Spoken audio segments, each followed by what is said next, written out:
On ne sait que dire de l'attitude de M. Jovenel Moïse face à son interprétation de la date du 7 février 2021 qui indique la fin de son mandat. Son comportement et le ton de son message à la nation ce lundi 25 janvier 2021 impliquent une connotation d'illusoire et sous-entendrait qu'il serait la seule personne saine et congruente au sein de cette nation, une nation toujours victime de mauvaise gouvernance.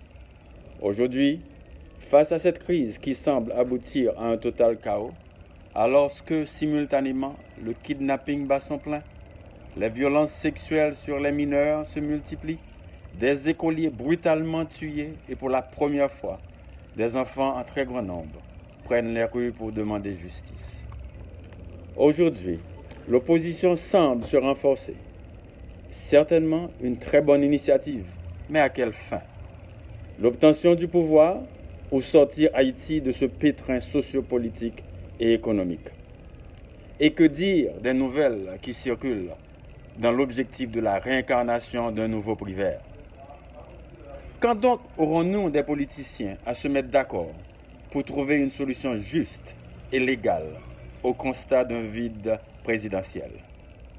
Je rappelle encore une fois aux décideurs de l'avenir du pays de prendre la bonne décision dictée par la moralité dans le choix d'un président provisoire de la seule institution boiteuse, mais notre seul recours, la Cour de cassation, en choisissant le juge le plus ancien, en écartant tout juge qui serait soupçonné d'activisme politique ou soupçonné dans un cas de corruption.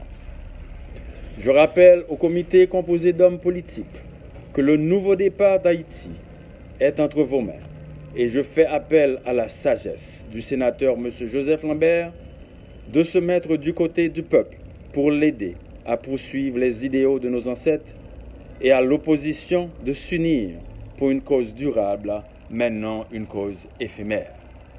M. Jovenel Moïse, vous aviez eu une mission, c'était celle de provoquer la chute de l'ancien système pour aboutir à un tout nouveau système politique.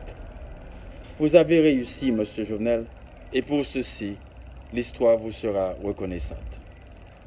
En fait l'autre Dr Eddy Delalleux, secrétaire général, Force démocratique haïtienne intégrée, FDHI.